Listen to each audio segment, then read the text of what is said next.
Bienvenue dans French Baratin avec Sibylle, Raphaël et Cécile. Les Françaises et les Français font de moins en moins d'enfants et ils les font de plus en plus tard. Cette baisse de la natalité fait peur et est très médiatisée en France. Récemment, le président Emmanuel Macron a annoncé vouloir se saisir du problème en mettant tout en œuvre pour un réarmement démographique. Cette expression guerrière m'a profondément mise en colère, mais surtout m'a fait peur. Comme si mon utérus ne m'appartenait plus, comme si j'avais un devoir à accomplir, comme si le choix n'était plus vraiment un choix. Je suis une femme, j'ai 32 ans, je suis en couple, je suis stable financièrement et j'adore les enfants. Pourtant, j'hésite à en avoir. Et comme je ne suis pas la seule, j'ai eu envie de creuser la question. Quelles sont les raisons qui poussent les Françaises et les Français à vouloir un enfant, à ne pas en vouloir ou à ne pas savoir? C'est la question du jour dans French Baratin. Alors, pour vérifier comme d'habitude si vous êtes à jour sur le désir d'enfant et sur la démographie en France, je vais vous poser 3 questions aujourd'hui. Et le premier, je vais la poser à Sibylle. Quel est le nombre d'enfants par femme en France en 2023 ? Je pense qu'on est passé en dessous de la barre du renouvellement de la population qui est à 2,1. Donc je vais dire 1,9 enfants par femme en 2023. Eh bien, c'est encore pire que ça. Alors, on était bien... en 2013, on était effectivement à 2, donc le renouvellement était quasiment assuré. Et là, on est passé à 1,68 enfants par femme. Ah oui, ça a bien baissé. D'où ce buzz médiatique en France autour de cette question. Mais par contre, on reste toujours au-dessus de la moyenne de l'Union européenne qui est à 1,53. D'accord. Et on reste... D'ailleurs, on est les premiers de l'Union européenne encore. Donc finalement, on n'est pas si mal en comparaison. Deuxième question, Raphaël. Quel est l'âge moyen du premier enfant pour une femme ? En France ? En France. Je veux dire 28 ans. Eh bien, on était à 29 ans en 94 et aujourd'hui, on est passé à 31 ans en 2023. Ok. Finalement, on voit que la courbe ne fait que augmenter en termes de l'âge moyen. Et Sibylle, pour notre historienne en chef, troisième question pour toi. Quelles sont les 3 dates clés en termes de contraception depuis 60 ans ? Je sais. Alors, la pilule a été autorisée par la loi Neuwirth en 1967. Tout à fait. L'avortement a été autorisé à la suite des combats, notamment de Simone Veil, mais en fait d'un très grand nombre de femmes, en 1974. Et en revanche, je ne sais pas à quelle 3e date tu fais référence, en fait. Et bien, c'est ça qui est intéressant. Et c'est pour ça que je voulais la mettre dans ces 3 dates clés. C'est la date de 2001, où la stérilisation est autorisée en France pour les hommes et pour les femmes. Donc, la contraception définitive. Voilà. Et je trouvais que c'était intéressant de le rajouter, finalement. C'était interdit jusqu'ici. C'était interdit, ouais, tout à fait. D'accord. Et donc, en 2001, ça a été autorisé. Et finalement, ça a été très peu médiatisé.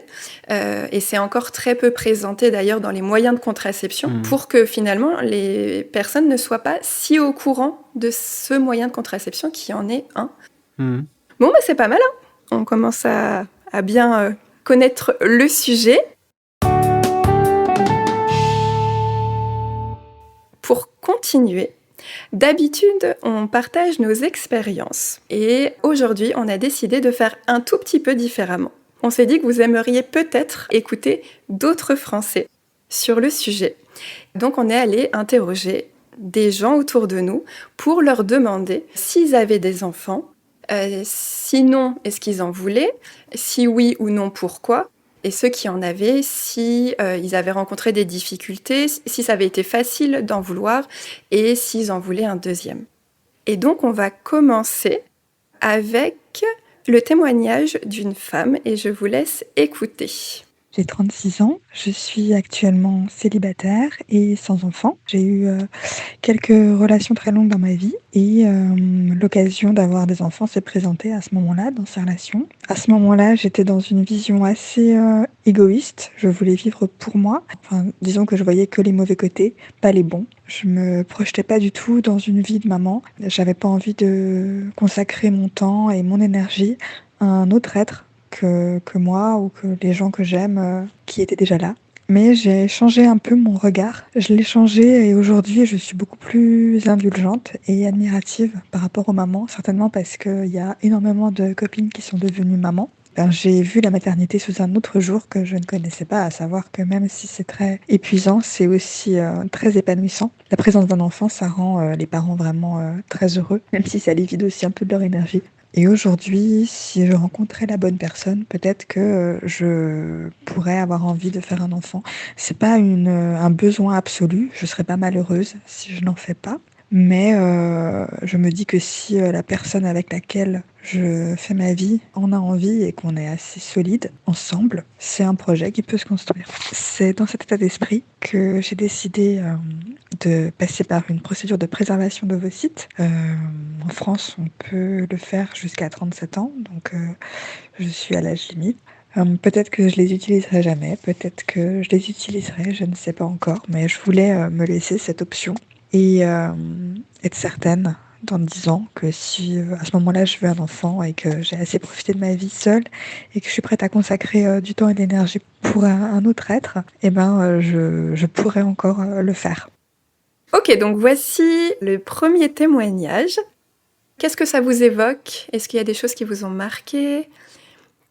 Alors, moi j'étais très frappée par le fait qu'elle souligne qu'elle était égoïste lorsqu'elle ne voulait pas d'enfants, parce que je trouve que malheureusement c'est souvent un reproche qu'on fait aux femmes qui ne veulent pas d'enfants, et c'est pas forcément vrai. Alors elle se le représente peut-être effectivement comme ça, qu'elle n'a pas fait d'enfants parce qu'elle était centrée sur elle-même, mais on peut, comme elle l'a aussi très bien dit, consacrer beaucoup de temps à d'autres personnes qui ne sont pas nos enfants, et finalement donner plus de son temps à autrui en n'étant pas parent que lorsqu'on est parent, et où justement l'enfant va prendre beaucoup de temps, ce qui est super pour l'enfant, mais pourrait aussi retirer du temps qu'on aurait pu consacrer à d'autres personnes. Donc moi, ça me gêne presque un petit peu cette idée d'associer égoïsme avec le fait de ne pas faire d'enfant. Moi, ce qui m'a frappé, c'était plutôt cette démarche justement d'aller conserver des ovocytes. Ouais, c'est intéressant. C'est chouette qu'elle puisse le faire. Ça, c'est super que ce soit rendu possible aujourd'hui. Et sur cette question du fait de préserver ses ovocytes, ce que je trouve intéressant et un petit peu dommage aussi dans la loi française, c'est qu'elle a changé récemment.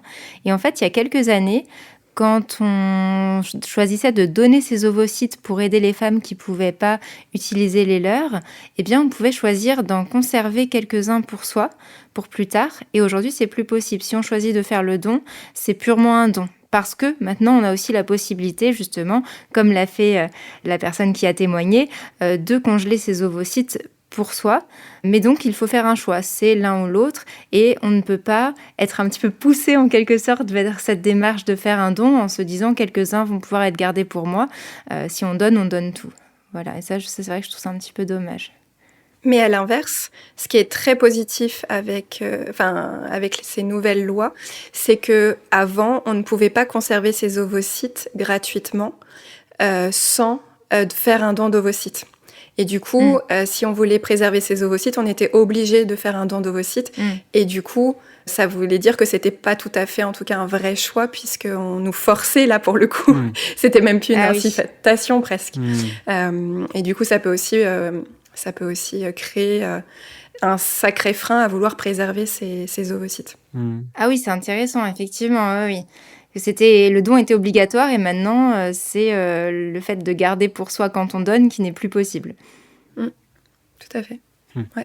On ne pouvait pas tout faire. Ça, c'est la loi, elle veut jamais que tout soit possible. C'est dommage. C'est vrai que c'est dommage. J'avais pas eu vent effectivement de ce biais-là. C'est intéressant. Et bien justement, je voudrais quand même revenir sur la question d'égoïsme, et notamment, on parlait de la question de l'égoïsme qui s'appliquait particulièrement à la femme. Et pour ça, je vais vous faire écouter le témoignage, cette fois-ci, d'un homme.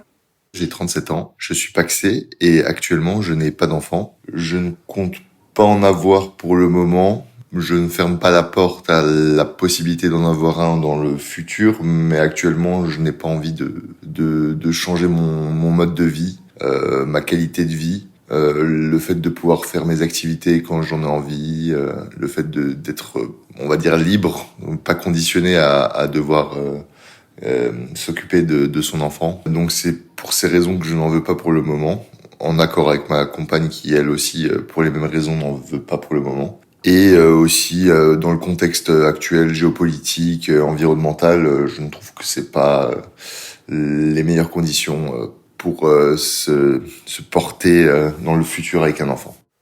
Alors là, je trouve ça quand même très marrant, le paradoxe finalement entre la notion de réarmement démographique d'après Macron, le langage guerrier qu'il y a là, et justement le contexte qui empêche finalement les gens, enfin incite les gens à ne plutôt pas en faire. Donc il y a un paradoxe qui est quand même assez génial.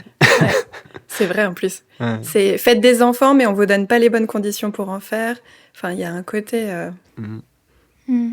Moi, ce que je trouve génial, c'est quand j'ai écouté le témoignage de notre première femme qui témoigne. Effectivement, j'ai été aussi marquée par cet égoïsme dont elle parlait, alors que pour moi, ça n'était pas de l'égoïsme, puisqu'elle ne faisait de mal à personne, elle voulait juste vivre pour elle. Et en écoutant ce deuxième témoignage, qui est un homme, alors c'est peut-être une pure coïncidence, mais je n'ai pas eu cette impression qu'il faisait quelque chose de mal en ne voulant pas faire d'enfant. Il avait juste envie de vivre comme ça et il avait l'air d'être bien avec ce choix, sans se juger et se donner une image de « je ne suis pas quelqu'un de bien ». Mais après, ça c'est vraiment lié sûrement à l'image, entre guillemets, presque la fonction qu'on attribue à un sexe et à l'autre, quoi. La femme est nécessairement celle qui va avoir des enfants, et donc toute cette charge lui retombe dessus de manière quasiment obligatoire, alors que l'homme est libre de faire ce qu'il veut quand il veut, et il a toujours été aussi. C'est beaucoup plus facile pour un homme de dire « oh, non, moi je veux pas d'enfant, c'est pas mon truc ». Alors que les femmes se font immédiatement quoi, tu veux pas d'enfant? Alors, en Allemagne, il y a un terme ça veut dire, ça se dit Rabenmutter, c'est un mot qui veut dire la mère corbeau. Et ce sont les mamans qui ne s'occuperaient, entre guillemets, pas bien de leurs enfants parce qu'elles accordent la priorité à leur travail, à leurs activités, etc., etc. Donc là aussi, ça illustre quand même une forme d'égoïsme, même si là, pour le coup, elles ont des enfants, mais voilà. Oui, l'idée que la mère n'a pas le droit, justement, de faire autre chose que d'avoir des enfants, et une femme n'a pas le droit d'être autre chose qu'une mère. C'est ça. Et le côté très femme sacrificielle, comme tu disais tout à l'heure, Sybille, on doit se dédier corps et âme à quelqu'un d'autre que nous, alors que potentiellement, on a aussi envie de kiffer, quoi. Il n'y a pas que les mecs... De kiffer la vie. Non, mais... et un peu... D'ailleurs, ce qui m'a marqué dans le premier témoignage, c'est aussi ce côté... je vais kiffer ma vie pendant un certain temps, mais après, peut-être quand même, si je rencontre la bonne personne, du coup, je ferai ce projet-là.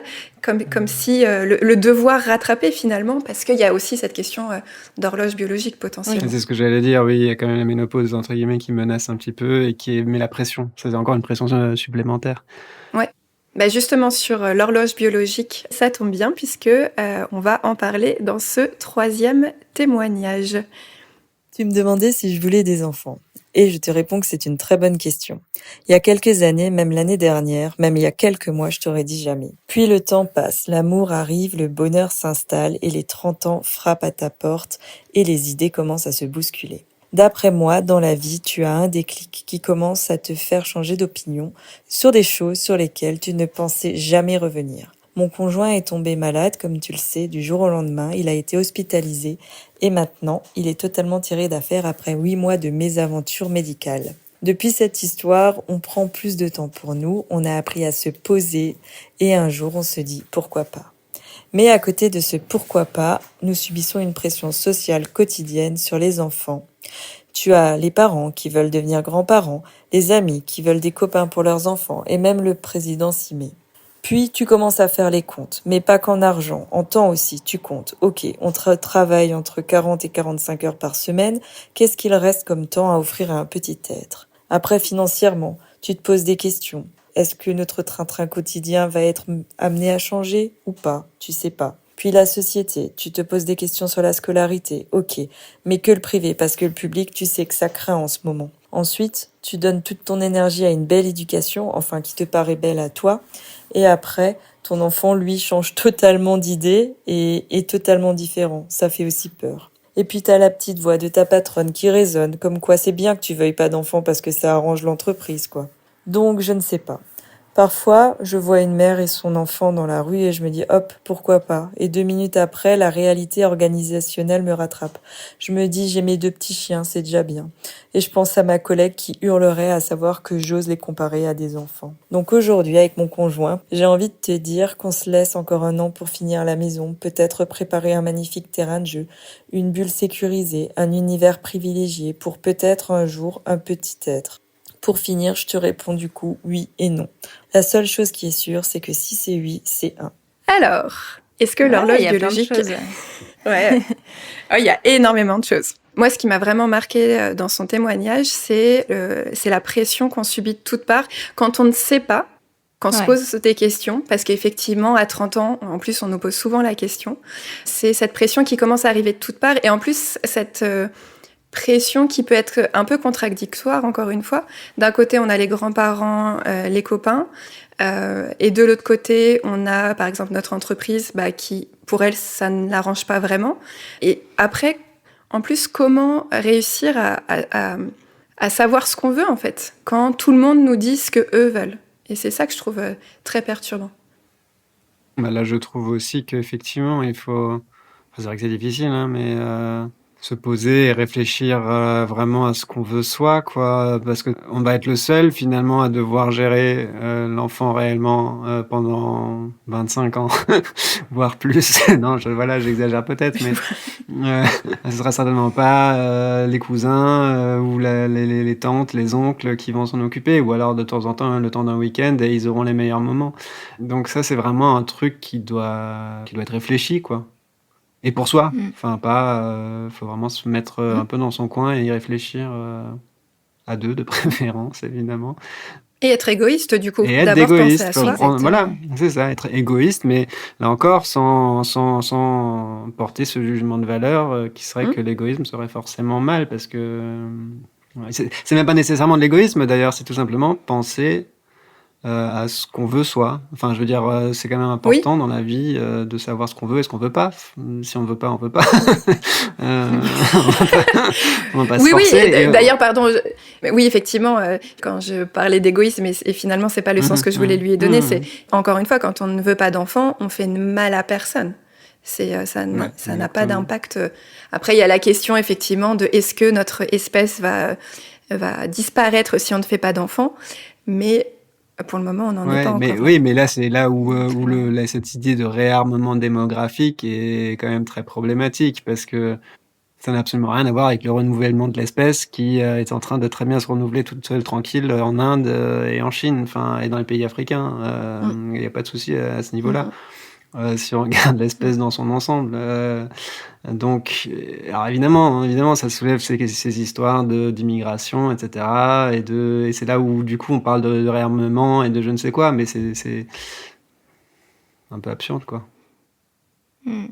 Mais ça fait le lien, ce que tu dis, avec un autre aspect que j'ai trouvé très intéressant dans son témoignage. C'est quand elle dit que on peut s'investir à fond dans l'éducation de notre enfant, essayer de lui transmettre des valeurs, mais qu'il ne sera pas forcément ce qu'on aura projeté. Je pense même qu'il ne sera jamais ce qu'on aura projeté.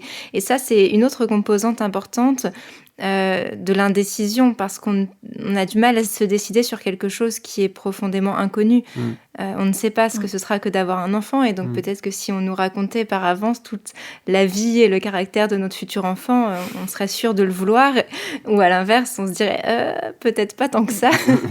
Et je trouve que ça rejoint cette idée, parce que finalement, cette idée de réarmement démographique, c'est une sorte de projection complètement utopique et je trouve très nocive, mais d'une reproduction d'un peuple qu'on considérerait meilleur et dont on pense qu'il peut se reproduire comme ça pour transmettre certaines valeurs. Mais en réalité, on ne sait pas si les enfants français faits par des bons Français seront des meilleures personnes, et je ne pense pas que les enfants qui viendraient vivre dans notre pays sans y être nés.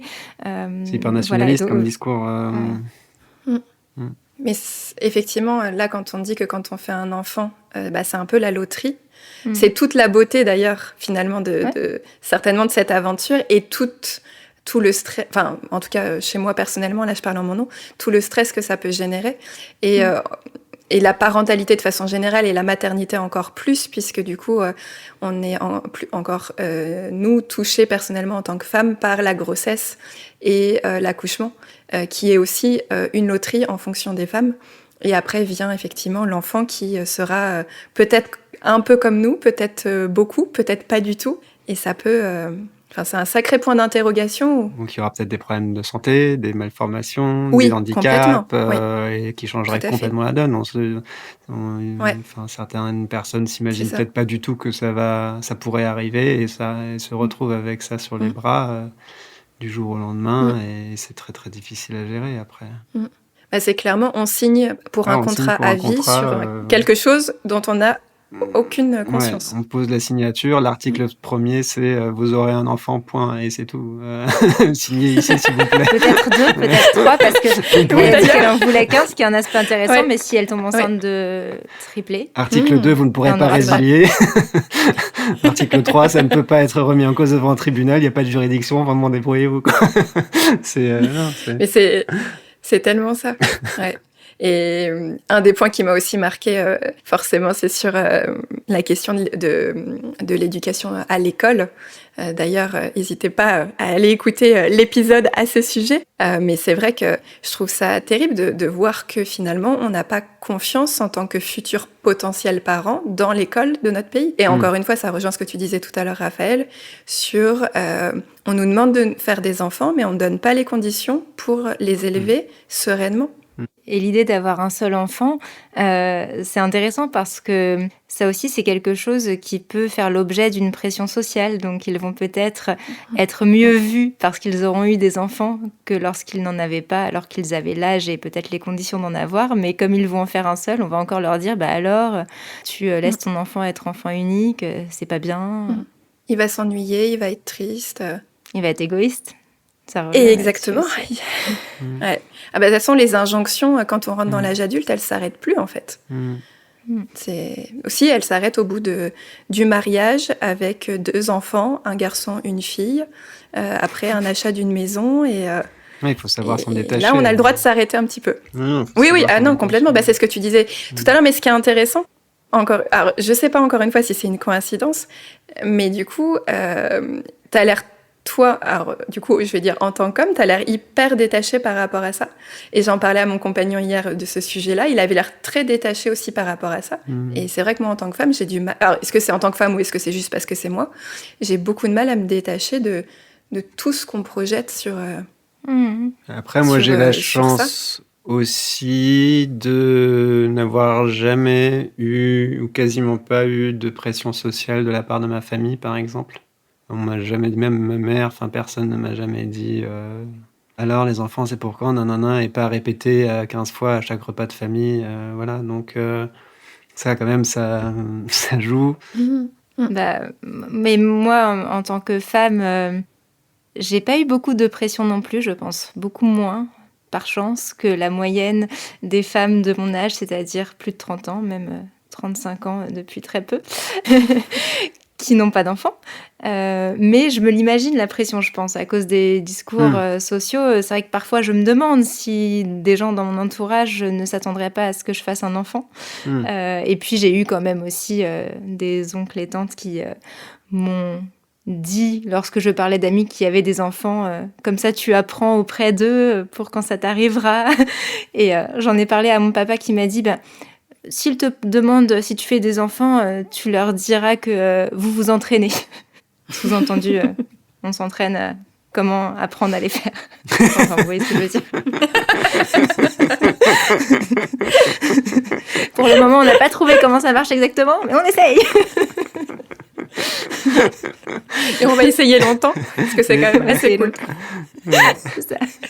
Les gens les moins doués de la planète. Okay. Donc j'ai trouvé ça gentil justement de la part de mon papa de me fournir une réponse ironique, parce que finalement ça voulait dire qu'il me soutenait dans le fait que j'avais le droit de pas avoir d'enfant même si j'avais 35 ans.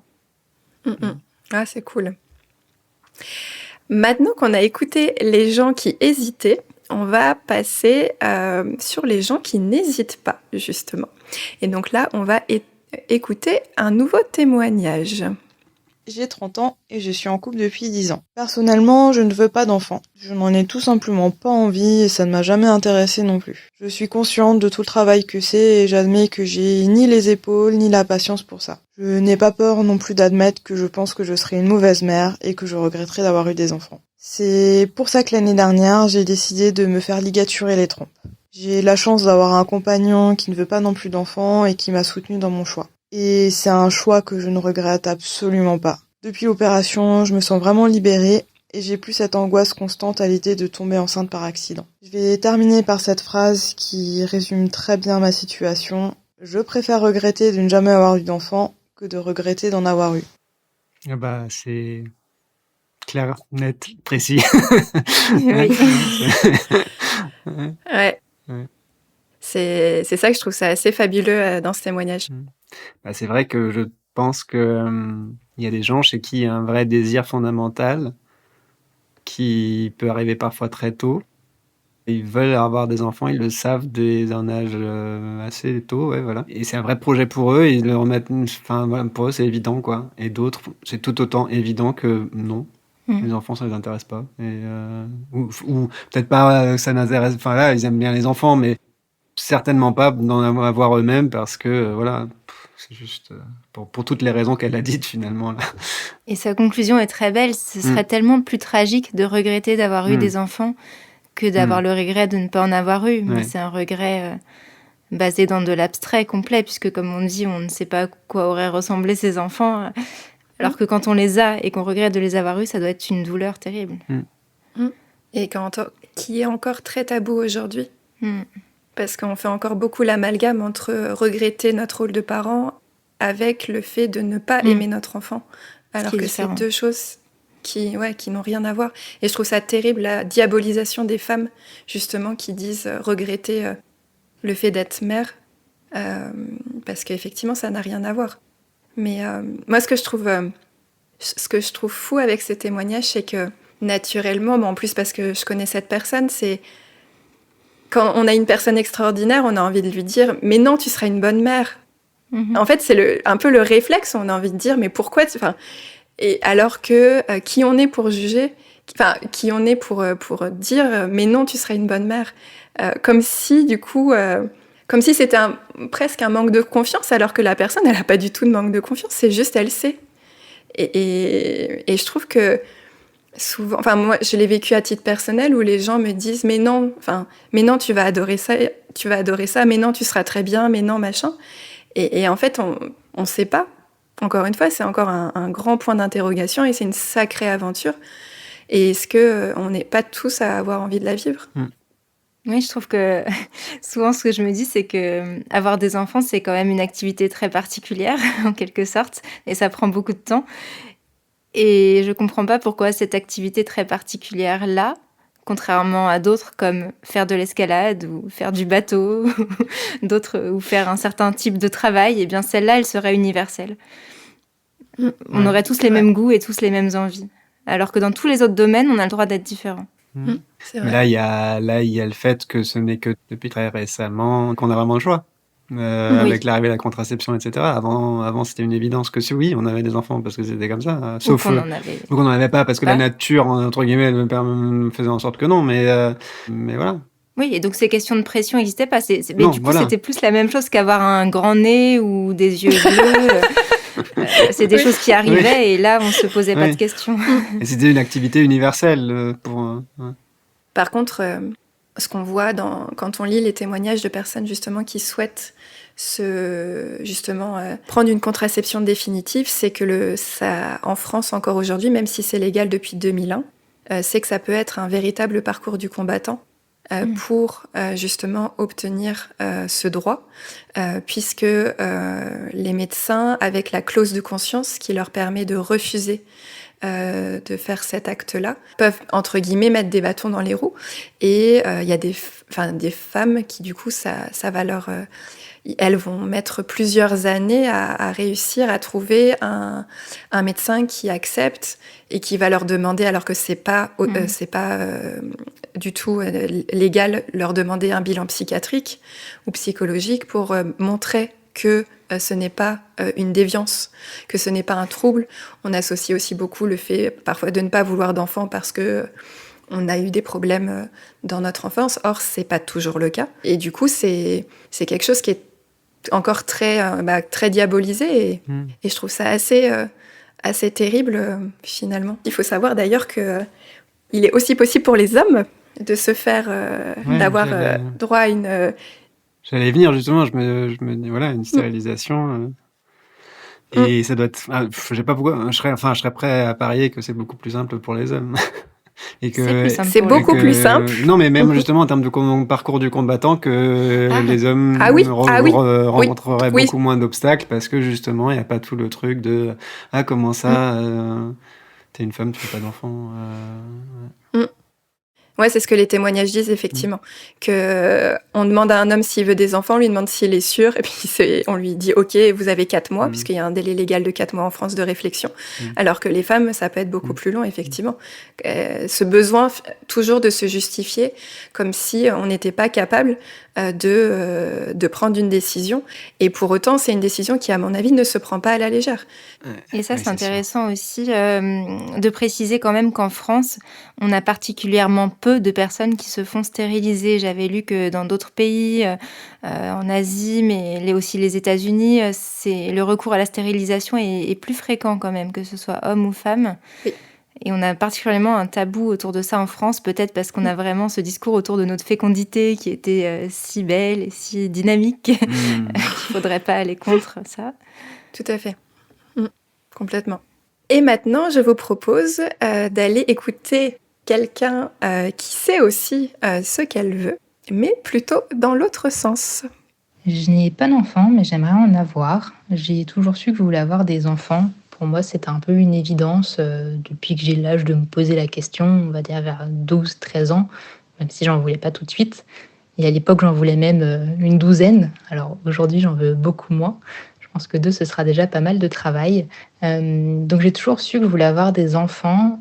Et en fait, vers l'âge de 26-27 ans, alors c'était une époque où j'écoutais beaucoup de podcasts sur la maternité. Donc est-ce que c'est lié? Je ne sais pas. Mais c'est devenu là comme une envie vraiment un peu plus forte, pressante, et quelque chose de physique. J'ai du mal à expliquer comment ça se manifeste, mais moi, je dirais que c'est quelque chose de physique. J'avais vraiment envie d'avoir un enfant maintenant. Les circonstances de la vie font que le projet s'est repoussé.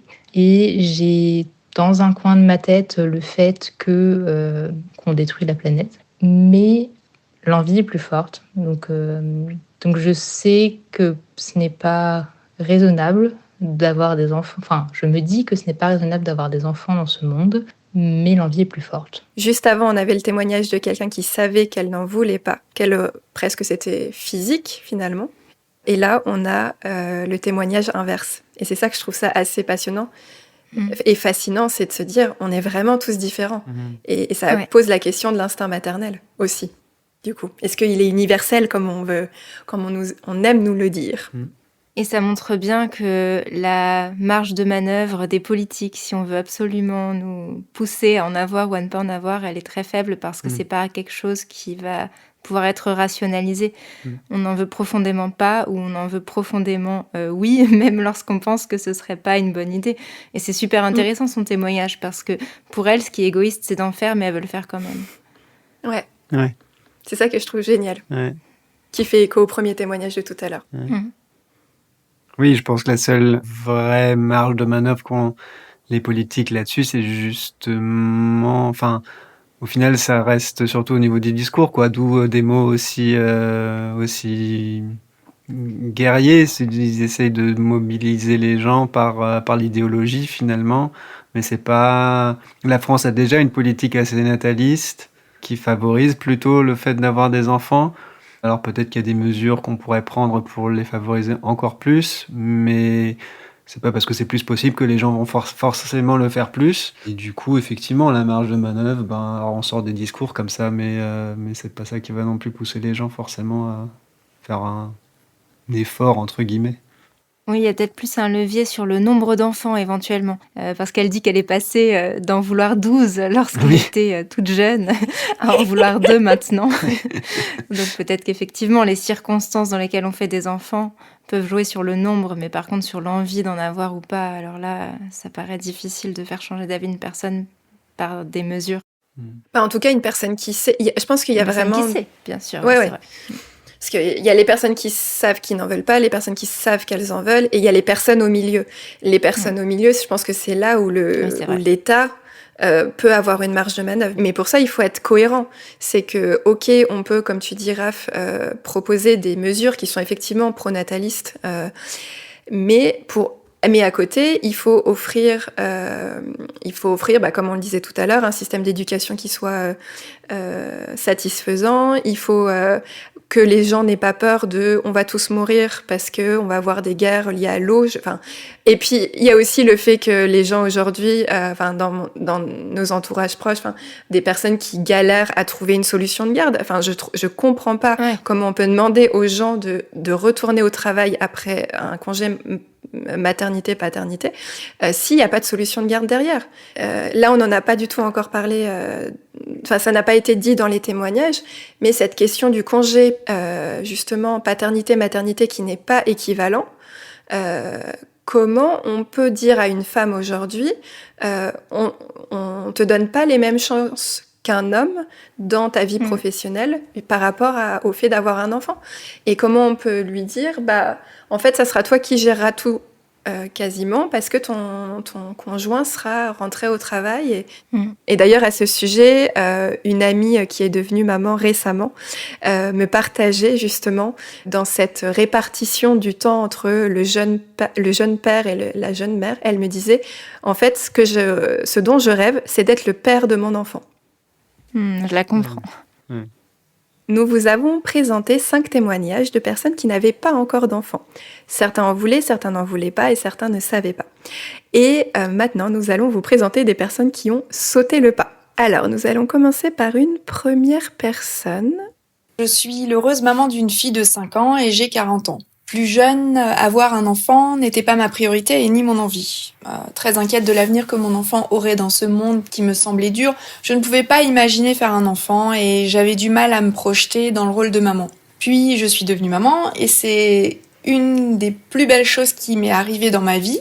Mon regard sur l'être humain a changé et surtout sur les enfants. J'ai vraiment pris conscience à ce moment que les enfants ne sont pas considérés de la même manière dans la société que les adultes et pourtant c'est eux qui construiront l'avenir. C'est peut-être un peu utopique de penser ça, mais je crois que le monde pourrait peut-être être meilleur si notre regard sur les enfants changeait. Ma fille va vivre dans ce monde que je considère de plus en plus dur, mais il l'a toujours été et j'essaye de faire de mon mieux pour qu'elle s'y sente bien et qu'elle puisse profiter de vivre sa vie en étant heureuse tout en respectant ceux qui l'entourent. Et je sais que ça ne va pas être facile, mais au moins j'essaye. Aujourd'hui, je suis très heureuse de ma situation familiale et nous ne souhaitons pas avoir un second enfant. C'est chouette d'avoir un témoignage de quelqu'un qui est content, en tout cas, de cette situation, qui a donc fait le bon choix pour elle. Et ça montre aussi qu'on peut changer d'avis et que ça se passe bien. Mais il faut simplement pas que ce changement d'avis il soit dicté par des personnes extérieures. Mais c'est chouette aussi que sa propre décision puisse évoluer et que tout se passe bien comme ça a l'air d'être le cas pour cette personne.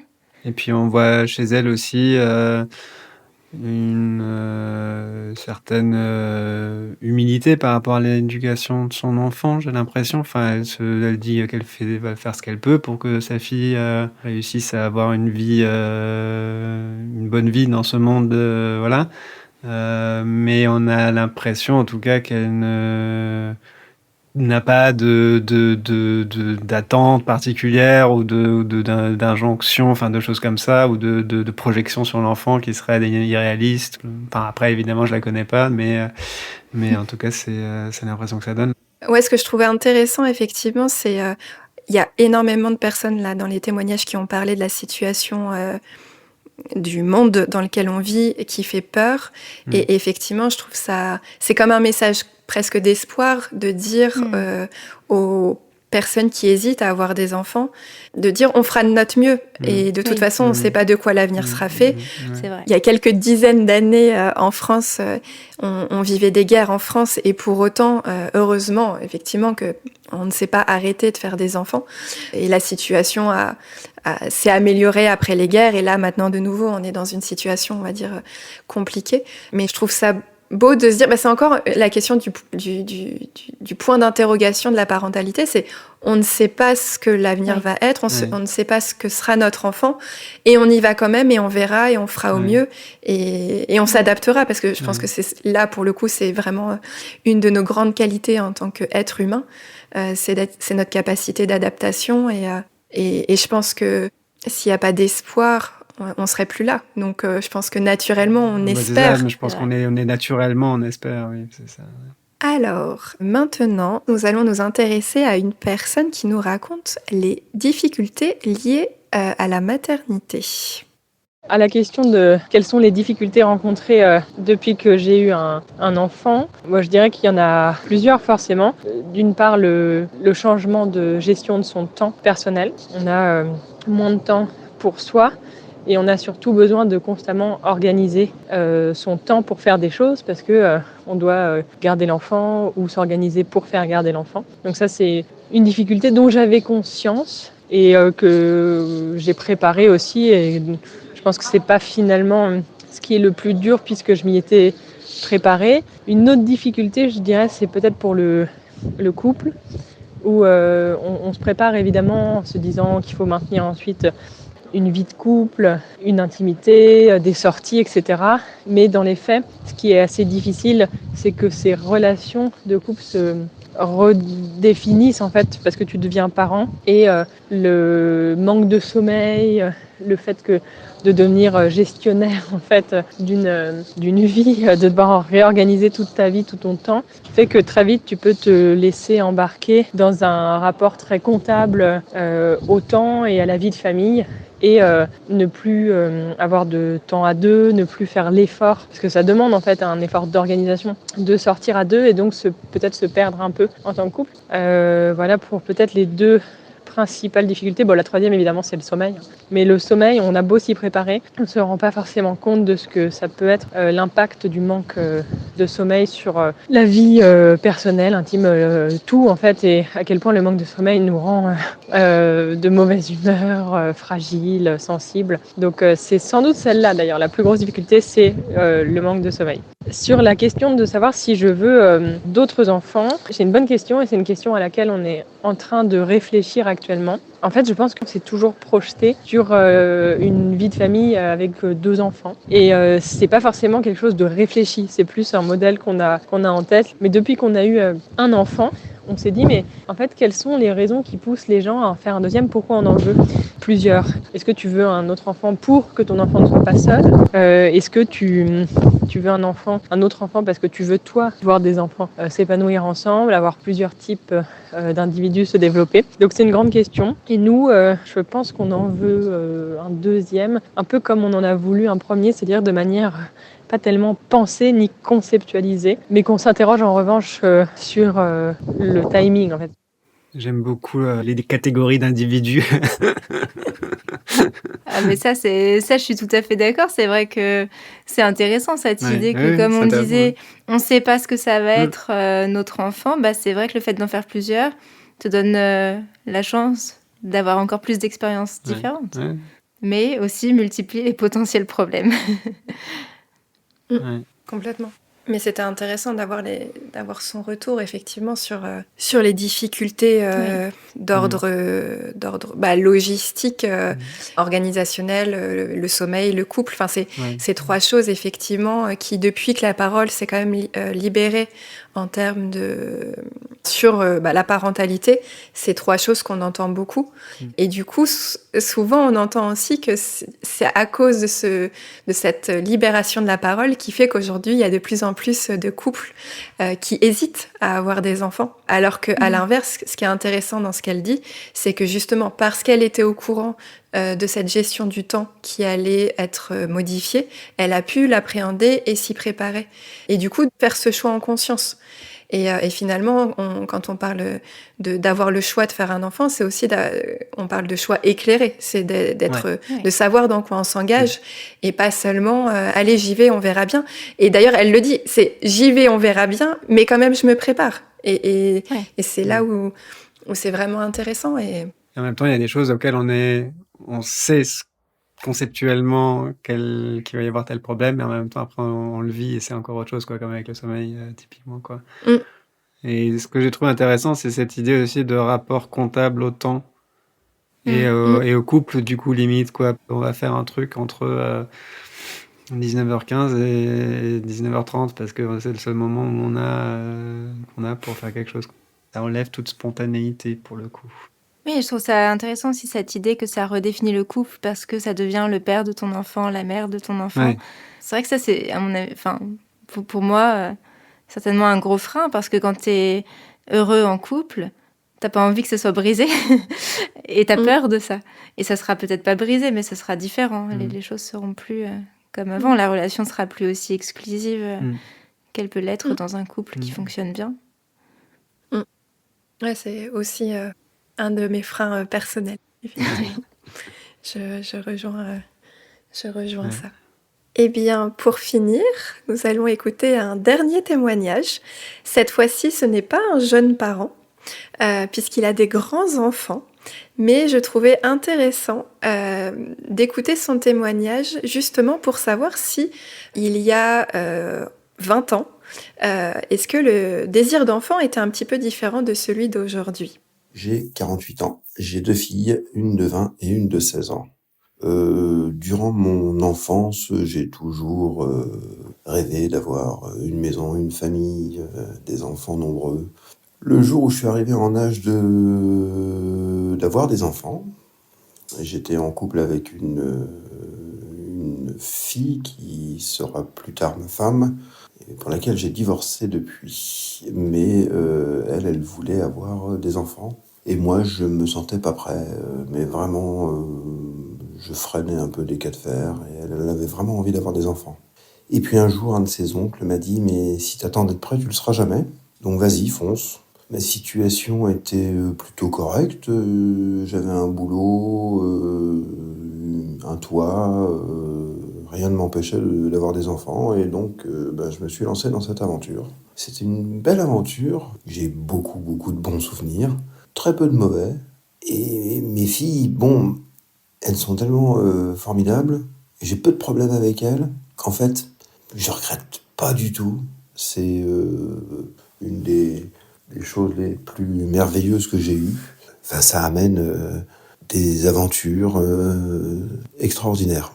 Ça a été une vie de père facile, quoi.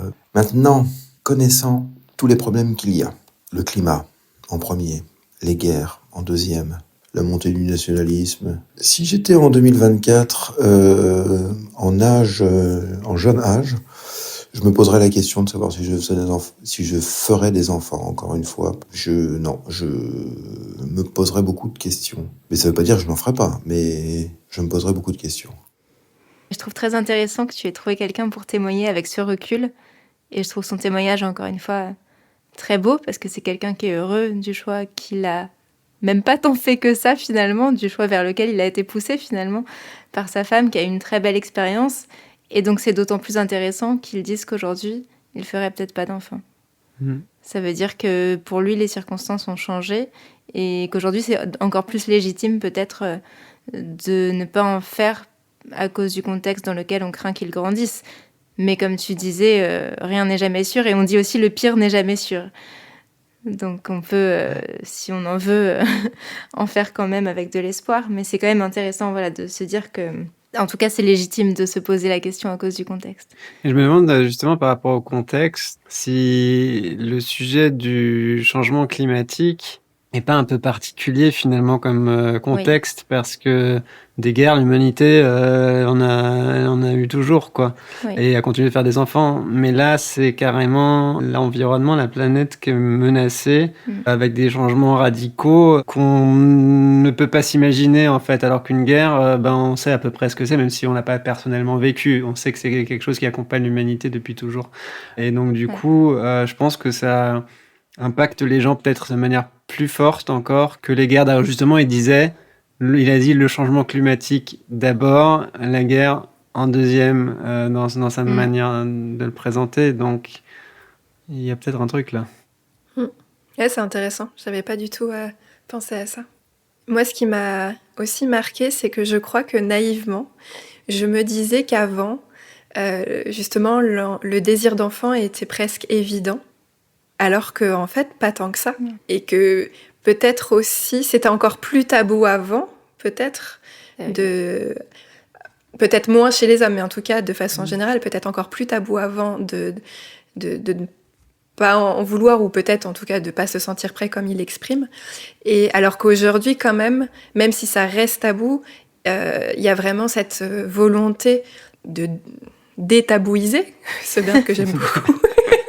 C'est un très beau mot de la langue française. Exactement, inventé peut-être par moi. Et je trouve que finalement, justement, je pense que s'il n'y avait pas eu toutes ces personnes qui parlent de ce sujet qui est assez brûlant en ce moment en France, j'aurais peut-être pas osé proposer ce sujet d'épisode de podcast. Mais là, justement, je me sentais d'attaque pour le faire. Et aussi, justement, le fait que les personnes qui ont témoigné aujourd'hui ont osé le faire, c'est aussi peut-être parce qu'on se sent un petit peu plus en droit d'en parler. Et peut-être à l'époque encore moins. Il y a aussi la question du si t'attends d'être prêt, tu n'en feras jamais. C'est une phrase qu'on dit encore aujourd'hui. Et c'est dur parce que dans quelle mesure c'est vrai ou pas. C'est certainement vrai, mais dans quelle mesure ça garantisse finalement le bonheur derrière. Non, je pense que ça garantit rien, mais effectivement, c'est si tu... Bah ouais, justement, parce que comme on disait tout à l'heure, on ne sait pas ce qui va arriver après. Je pense que c'est plus par rapport à si on se sent compétent, en fait, finalement, dans le fait de dire qu'on n'est pas prêt. On se dit peut-être, j'ai pas les armes pour je saurais pas comment faire pour bien m'occuper d'un enfant et tout, et c'est ça qui ferait qu'on se dirait qu'on n'est pas prêt. Mais et c'est là où effectivement on pourrait se dire non, mais bon, ça c'est quelque chose qu'on peut pas avoir, quoi, que je pense tous les parents développent au fur et à mesure. T'as dit qu'on avait peur de pas avoir les armes, et oui, c'est peut-être pour ça que Macron il veut nous réarmer. Il va peut-être nous donner des petits livrets qui expliquent comment être parent. Ça va être la prochaine étape. Une petite distribution de livrets dans les boîtes aux lettres. Je disais que c'était un beau témoignage, et c'est intéressant aussi de voir que là aussi, même les discours ultra positifs sur la parentalité sont pas forcément ce qui va faire changer d'avis les personnes qui n'en veulent pas. Et je me disais ça parce qu'en ce moment, en France, je crois que vraiment un des podcasts qui marche le mieux, mais un des top 3 podcasts, c'est un podcast sur la maternité qui s'appelle Bliss, que beaucoup de Françaises, voulant des enfants ou pas, écoutent. Et c'est un podcast qui donne quand même une très belle image de la maternité, même si elle est très transparente et on parle de tous les problèmes qui peuvent arriver. Mais c'est quand même toujours un petit miracle quand un enfant arrive à la fin du récit. Et pour autant, la maternité n'augmente pas en France. Moi, ça me surprend. Parce que je me disais quand même, avec le marketing que Bliss fait pour ce parcours de maternité, ces parcours de maternité au pluriel, et de paternité d'ailleurs, ça parle aussi parfois de pères qui ont des enfants sans mère, il devrait y avoir un boom d'enfants. Et non, c'est pas le cas. Le nouveau baby boom. Et je pense que franchement... ça s'appellerait le Bliss boom. Clémentine Gallet, qui a créé Bliss, elle est bien plus puissante dans la propagande nataliste que Macron ne pourra jamais l'être, et pour autant la natalité ne remonte pas. Et c'est pas son but de faire de la propagande, mais je trouve qu'elle parle tellement joliment de la maternité, de la grossesse, etc., que ça pourrait donner envie. Voilà. Et pourtant ça ne remonte pas. Tout à fait. C'est vrai ça. Moi aussi j'écoute.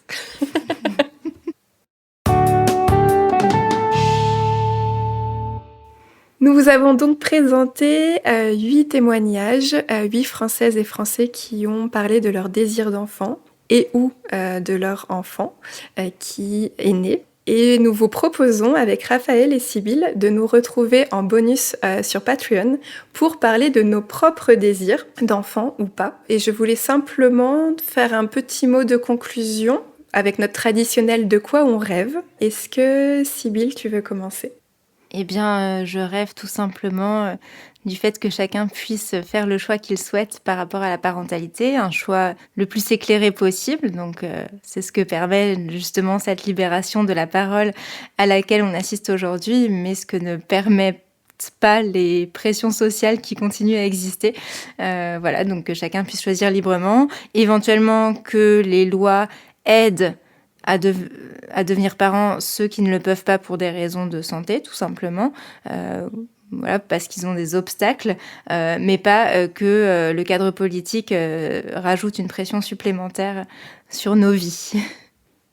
Et toi, Raphaël ? Alors, ça va rejoindre un tout petit peu ce que vient de dire Sybille, mais que les gens puissent justement avoir la liberté de se concentrer sur leur envie personnelle, d'enfant ou pas, et que les injonctions de l'environnement diminuent d'une certaine façon. Qu'il y ait moins de discours, qu'on arrête de poser la question tout le temps à 30 ans, alors est-ce que tu auras des enfants, etc. Qu'on laisse les gens tranquilles et tranquillement faire leur choix. Voilà. Et toi, Cécile ? Alors moi, je rêve d'un monde où la parentalité est effectivement un vrai choix, où on est des rôles modèles pour les gens qui n'en veulent pas, pour qu'on puisse aussi s'imaginer qu'une vie réussie, ça peut être aussi une vie sans enfants. Mais aussi pour ceux qui en veulent, qu'on les accompagne et qu'on leur donne la société dont ils ont envie pour accueillir leurs enfants.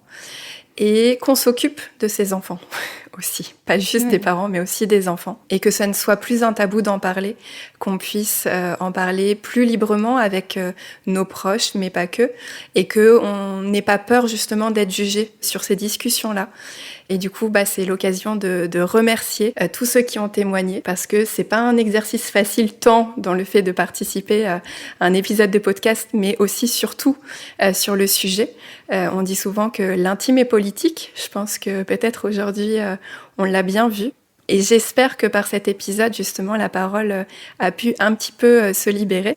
Comme à mon habitude aussi, j'ai aussi envie de remercier les personnes qui m'ont inspiré ce sujet de podcast, qui m'ont permis justement d'avoir envie de parler de ça et qui m'ont donné presque le courage de m'y atteler avec Raphaël et Sybille aujourd'hui. Notamment Bettina Zorli qui vient d'écrire un livre qui s'appelle « Le temps du choix » sur du coup la maternité, mais aussi l'autrice Astrid Hureau-Deligny qui a écrit le livre sur le regret maternel, un des premiers livres justement qui aborde cette question. Mais aussi d'autres personnes comme Natacha Tourabi qui a un blog Éco-Vert et qui parle beaucoup de parentalité. Un compte Instagram, Devenir mère ou pas, qui propose les deux alternatives, justement. Et tu parlais de Bliss tout à l'heure, je voulais aussi faire référence, effectivement, parce que ça montre une pluralité, comme tu disais, des possibles, tout simplement. Pour ceux qui veulent aller plus loin avec nous, n'hésitez pas du coup à nous rejoindre sur Patreon pour recevoir la transcription complète de cet épisode et recevoir des activités et des témoignages en exclusivité. N'hésitez pas non plus à nous envoyer votre témoignage si vous le souhaitez sur notre compte Instagram ou via notre site internet. Et si vous aimez French Baratin, parlez-en à vos amis qui apprennent le français, donnez votre avis sur Apple Podcast et surtout, merci pour votre soutien et à bientôt dans French Baratin. À bientôt. À bientôt.